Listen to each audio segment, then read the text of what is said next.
The halls of Congress echoed with a rare instance of bipartisan agreement.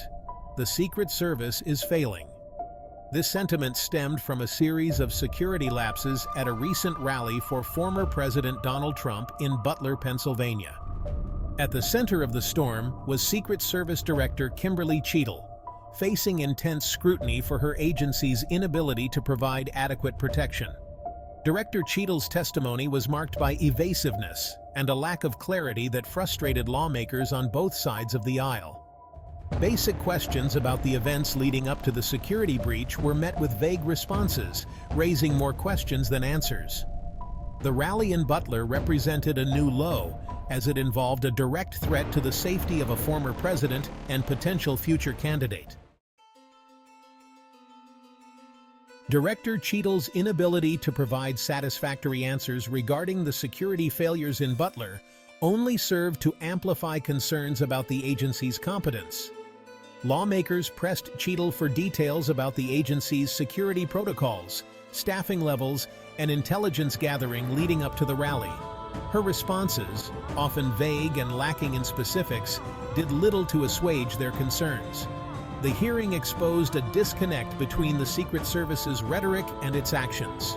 The string of security breaches, culminating in the incident at the Trump rally, has cast a shadow of doubt over the agency's ability to fulfill its mandate of protecting high-profile individuals.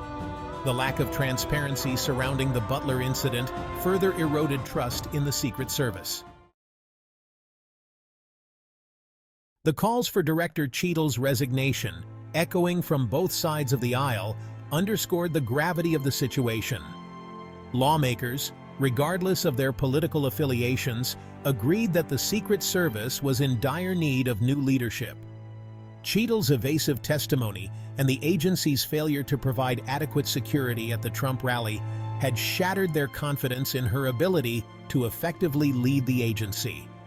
The bipartisan nature of the calls for resignation sent a clear message.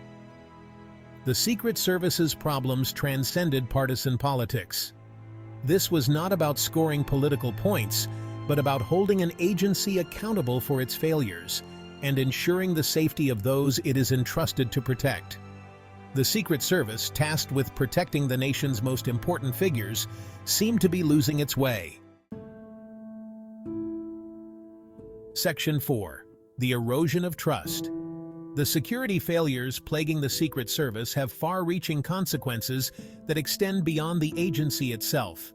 Each breach, each lapse in judgment, chips away at the public's trust in the institution tasked with protecting their leaders. When the public loses faith in the agency's ability to protect its leaders, it becomes more difficult for the agency to gather intelligence, manage threats, and maintain security. The erosion of trust creates a climate of fear and uncertainty, making the Secret Service's job even more challenging. The agency needs to demonstrate that it is committed to learning from its mistakes and that it is capable of change. Section 5. A Crossroads for the Secret Service. The House committee hearings served as a stark reminder of the challenges facing the Secret Service.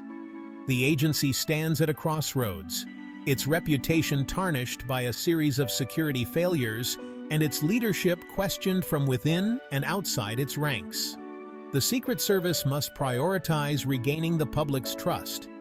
This will require a concerted effort to rebuild its image, not through words, but through actions.